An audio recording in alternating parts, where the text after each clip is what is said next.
저의 청년 시절 교회 청년부에서 지리산 등산을 2번이나 도전한 적이 있었습니다. 청년부 수련회로 지리산 정복을 목표로 했었죠. 첫 번째 도전은 제가 군복무 중이라 참석을 못했는데 처참하게 실패했다고 들었습니다. 청년들 상당수가 낙오를 했고 정상을 못 밟고 돌아왔습니다. 그래서 다음 해에 철저히 준비하고 다시 도전을 했어요. 2번째 도전 때는 저도 참여를 했는데 한 친구가 먹을 것을 엄청나게 많이 챙겨온 걸 제가 봤습니다. 배낭 한가득이었어요. 그래서 제가 그랬습니다. 2박 3일 동안 계속 걸어서 지리산 중요 지역을 포인트를 다 정복해야 되는데 배낭이 이렇게 무거우면 너 어떻게 하려고 그러냐? 그랬더니 그 친구가 그러는 거예요. 작년에 실패한 이유가 배낭을 가볍게 한다고 먹을 걸 별로 안 챙겨와서 잘 못 먹어서 올라갔다. 그래서 이번에는 잘 먹고 반드시 정상을 정복하겠다. 그러는 겁니다. 그런데 그 친구는요, 또 못 올라갈 뻔했습니다. 먹을 걸 너무 많이 싸와서 진짜 배낭이 너무 무거워서 진짜 힘들어 하더라고요. 이게 등산의 딜레마이자 우리 모든 인생의 딜레마입니다. 가볍게 하면 못 먹어서 힘들고 무겁게 하면 무거워서 힘들고 그렇습니다. 하지만 우리의 2번째 지리산 도전은 정상 정복에 모두가 성공을 했습니다. 먹을 걸 잔뜩 들고 온 그 친구도 성공했어요. 처음에는 진짜 힘들어했지만 배낭에 가득 찬 음식을 하나씩 열심히 빼먹으면서 점점 가벼워져서 결국 정상인 천왕봉에 올라설 수 있었습니다. 우리 인생은 늘 무거운 짐을 지고 다니는 것과 같습니다. 학교 다닐 때는 책가방이 무지 무겁고요. 군대 가면 군장이 엄청 무거워요. 결혼과 사회생활에 임하면 많은 책임의 짐으로 또 무겁습니다. 다들 성공하려고 하고 정상에 오르려는 그 꿈이 있기 때문에 짐이 산더미 같아요. 이 세상에서 살아가는 자체가 무거운 짐입니다. 내 한 몸 가누기도 힘들어요. 그런데 예상치 못한 질병과 사고, 경제적 위기까지 만나보세요. 얼마나 더 무겁겠습니까? 거기에다 다른 사람의 짐까지 맡아야 한다라면 정말 절망적이 됩니다. 이렇게 항상 무거운 짐을 지는 것이 우리의 인생인데 이 무거움의 바탕에는 죄의 짐이라는 것이 있습니다. 그게 우리 모두의 기본 짐이에요. 사람마다 이게 가장 밑바닥에 깔려 있고 그 위에 또 겹겹이 각종 인생의 짐들이 또 쌓입니다. 이 무거운 짐보따리를 벗어버리는 것이 구원입니다. 구원받아야 되잖아요. 오늘의 예수님 말씀이 바로 그겁니다. 가장 먼저 어린아이처럼 되라 라고 하십니다. 자, 우리 25절을 보실까요? 그때에 예수께서 대답하여 이르시되 천지의 주제이신 아버지여 이것을 지혜롭고 슬기 있는 자들에게는 숨기시고 어린아이들에게는 나타내심을 감사하나이다. 지혜롭고 슬기 있는 자들과 어린아이들을 대조하고 있죠. 여기서 말하는 지혜롭고 슬기 있는 자들이 어떤 사람들일까요? 한마디로 이겁니다. 피리를 불어도 춤추지 않고 슬피 울어도 가슴을 치지 않는 무감각한 사람입니다. 무슨 말을 해도 하나님 나라 초청에 반응하지 않는 사람입니다. 아니, 지혜롭고 슬기롭다는데 왜 그럴까요? 너무 잘나고 똑똑하셔서 그렇습니다. 이런 사람들 특징이 무반응입니다. 감정 표현을 확실히 해서 울 때에 슬피 울고 웃을 때에 환하게 웃는 것을 수준이 낮다라고 생각을 합니다. 예수님이 아무리 잘 가르쳐 주어도 자기 머리 굴려서 생각해보고 판단해보고 따져보고 이해가 안 되면 받아들이지 않습니다. 그리고 늘 이런 생각을 합니다. 자기 일은 자기가 다 알아서 해야지 뭘 자꾸 남에게 의지하고 기도해달라 그래? 자기 짐은 자기가 다 감당하고 실패해도 혼자 다 책임지는 사람이 돼야 한다, 이렇게 주장을 해요. 얼핏 맞는 말 같고 멋있게 들리기도 합니다. 그런데 여러분, 다 맞는 말이 아닙니다.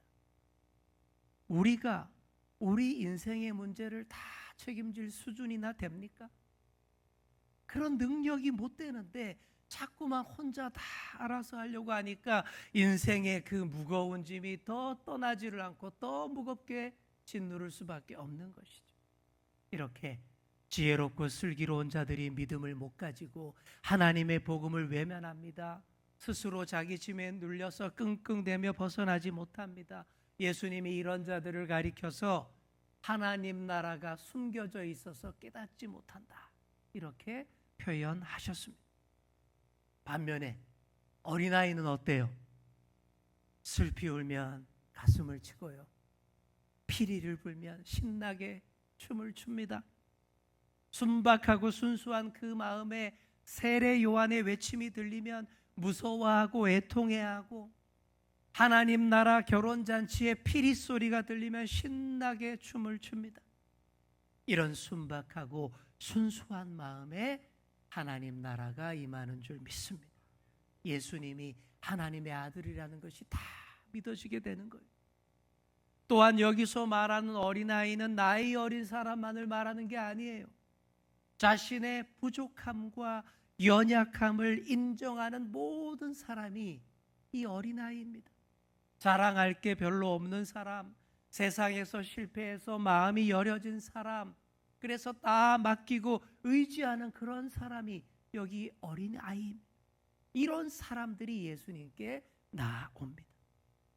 사랑하는 성도 여러분, 모두 어린아이처럼 되셔서 예수님께 꼭 나아오시기를 축복합니다. 옆에 계신 분께 말해주겠습니다. 어린아이처럼 되어야 합니다. 하나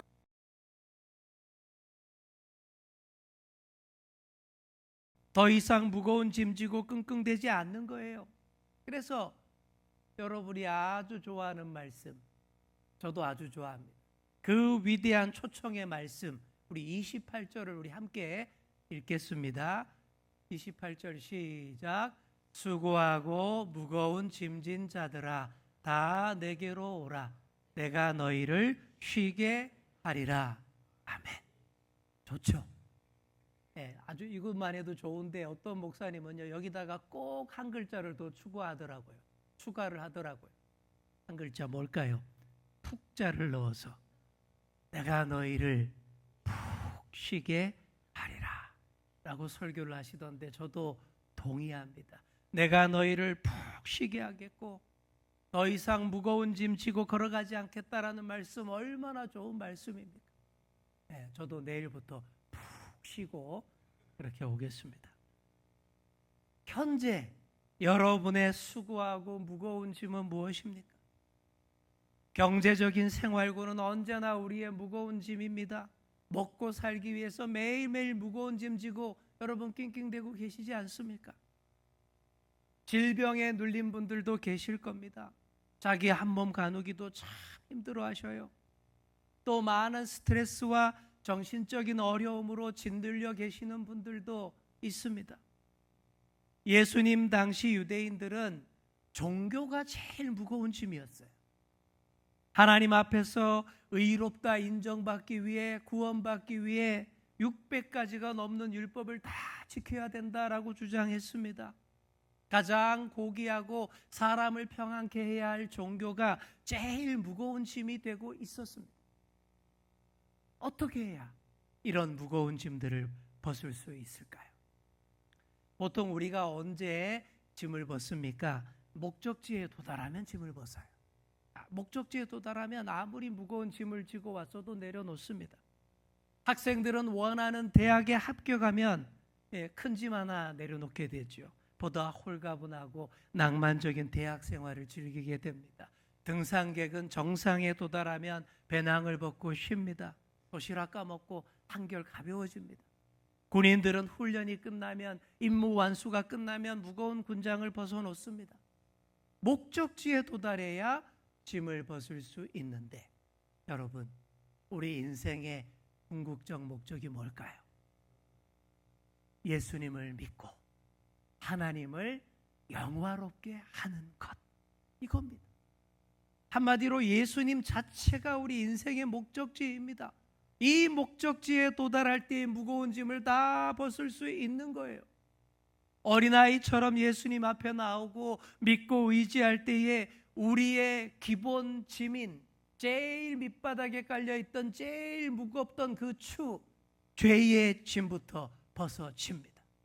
그리고 그 위에 겹겹이 쌓아놓았던 짐들도 다 벗을 수 있습니다. 그렇게 하라고 우리 예수님이 우리 죄의 짐을 다 짊어지시고 골고다 언덕으로 가신 거예요. 이런 뜻을 잘 알고 예수님을 우리 인생의 목적지로 설정해야 합니다. 자, 우리 옆에 계신 분께 이렇게 말해주겠습니다. 예수님을 우리 인생의 목적으로 삼읍시다. 아멘. 그리고요, 예수님 품에 안착하셨으면 당연히 무거운 짐 보따리 다 내려놓으셔야 돼요. 옛날 그런 일이 있었습니다. 외국인 선교사 한 분이 차를 몰고 지방의 시골로 갔는데 머리에 한 보따리 무거운 짐을 딱 짊어지고 걸어가시는 아주머니 한 분을 본 거예요. 너무 무거워 힘들어 보여서 차에 타시라고 차에 태워드렸어요. 그러고는 딱 출발을 했는데 선교사님이 돌아보니까 아주머니가 차에 짐 보따리를 안 내려놓고 계속 머리에 인 채로 막 끙끙대면서 앉아있는 거예요. 아니 왜 힘들게 그렇게 계세요? 얼른 내려놓으세요. 그랬더니 아유, 이 좋은 차에 태워준 것만도 고마운데 어떻게 이 짐 보따리까지 턱까지 내려놓고 내가 편하게 갈 수 있겠어요? 네, 순수하고 착한 마음의 표시입니다만, 그런데 그런 게 아니지 않습니까? 차에 몸을 맡겼으면 짐도 맡기는 거예요. 그래야 차에 탄 보람이 있지요. 우리가 예수님을 믿으면 그냥 하나님 아버지 품에다 안기는 겁니다. 아직도 안 내려놓고 못 내려놓고 꼭 움켜쥐고 머리에 올려놓고 있는 짐이 있으니 여전히 무겁고 힘든 거예요. 사랑하는 성도 여러분, 예수님께서 무거운 짐 지고 가는 우리 모두를 부르셨습니다. 이 구원 열차 타고 편히 가자고 하십니다. 무거운 짐 다 내려놓으라고 하십니다. 그 마음을 잘 받으시기를 바랍니다. 예수님께로 가면 예수님이 나와 함께 멍에를 메시고 한없이 더 가볍게 해주십니다. 우리 29절과 30절 우리 함께 읽겠습니다.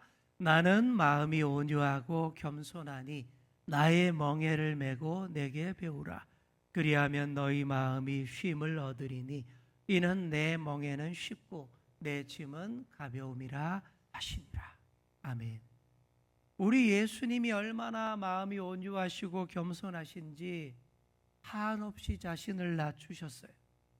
하나님의 아들이신 분이 우리 수준까지 낮아지시려면 도대체 얼마나 낮추고 또 낮춰야 하는지 몰라요. 왜 그렇게 낮추셨습니까? 우리랑 함께 멍에를 메시려고 낮추셨습니다.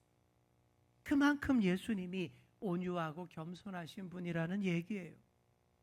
알다시피 이 멍에라는 도구는 소나 나귀와 같은 그 짐승에게 딱 짝을 지어서 함께 세트로 일할 수 있도록 그 짐승들의 목 위에 얹는 아주 무거운 도구입니다. 예수님이 이 멍에를 같이 쓰자고 우리를 초청하십니다. 예수님의 온유와 겸손을 받아들이고 예수님과 보조를 맞추어서 함께 걷자라는 말씀이지요. 그 멍에 안에 들어오면 참으로 가볍고 쉼을 얻을 수 있다라고 말씀하셨습니다. 아니, 멍에 자체가 무겁고 불편한 도구인데, 속박하는 도구인데 어떻게 가볍고 쉼이 있다는 말일까요? 멍에라는 개념 자체가 속박이고 굴레의 상징입니다. 유대인들에게도 멍에는 다 지켜야만 하는 그 수많은 율법을 상징했습니다. 진짜 무거워요. 그런데 예수님은 나와 함께 멍에를 매면 쉽고 가볍다, 이렇게 말씀하십니다. 왜 그럴까요? 예수님의 멍에는 전혀 다른 멍에이기 때문입니다. 우리의 노력과 행함, 율법을 다 지켜야 구원받는 그런 멍에가 아니에요. 오로지 예수님을 믿고 그 품에 안겨서 믿음으로 얻는 구원의 멍에입니다. 지탱해야 할 무게를, 그 무거운 무게를 예수님이 다 감당해 주시는 그런 멍에입니다. 네, 군대 가면 유격 훈련이라는 걸 받습니다. 저도 유격 훈련을 2번이나 받았는데 유격장에서 목봉 체조라는 것을 해봤습니다. 네, 유격전에 PT 체조를 엄청 많이 하는데 막 그때 잘못하면요, 저 뒤로 보내가지고 저 목봉 체조를 시키더라고요. 병사들이 한 줄로 쫙 서서 엄청 무거운 통나무를 함께 들고 어깨 위로 왼쪽으로 오른쪽으로 들어 올리는 그 체조입니다. 저도 그 목봉 체조를 하게 됐는데 난리가 났어요. 너무 무거워서 앞에서 뒤에서 끙끙대는 소리가 계속 들려옵니다. 그런데 희한하게도 나는 하나도 안 무거운 거예요. 이상하네. 나만 그런가? 알고 봤더니 정말 나만 그런 거였습니다. 알고 봤더니 그 목봉에 덩치 크고 키 큰 수색대 친구들이 다 배정되는 바람에 키가 적은 저는 그 중간에서 손만 얹고 있었던 거예요. 키 큰 친구들이 다 들어주고 있었어요. 그래도 조교들이 보고 있으니까 분위기는 맞춰야 되잖아요. 그래서 세상에서 제일 고통스러운 표정을 지으면서 했습니다. 네. 우리 인생에서 내가 감당할 무게를 남들이 대신해 주는 아주 은혜로운 순간들이 때때로 찾아옵니다. 이런 게 바로 예수님의 멍에 안에 들어왔을 때에 일어나는 일입니다. 내가 예수님과 함께 멍에를 맨다는 것도 송구스러운데 심지어 모든 무게도 예수님이 다 감당해 주세요. 예수님이 십자가 다 져주셨지 않습니까? 나는 보조만 맞추면 됩니다. 그 멍에 안에서 손 얹고 그냥 매달려 가는 것이 내가 맞출 보조입니다. 내 멍에는 쉽고 내 짐은 가벼움이라 하신 게 이런 뜻이에요. 사랑하는 성도 여러분, 예수님의 멍에는 짓누르는 멍에가 아니라 들어주시는 멍에입니다.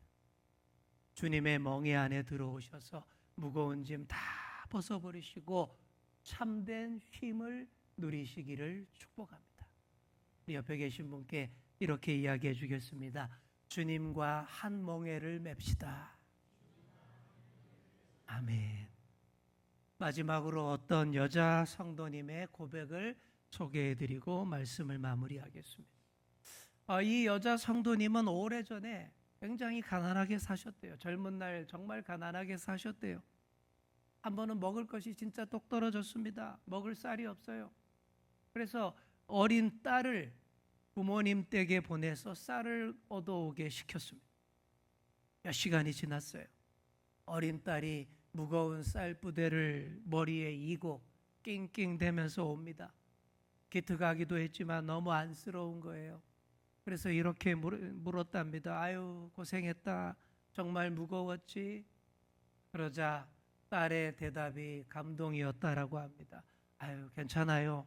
할머니께서 쌀을 퍼 넣어 주시는데 퍼 넣어 줄수록 자꾸 무거워지는데 저는 이상하게도 무거워질수록 가벼웠어요.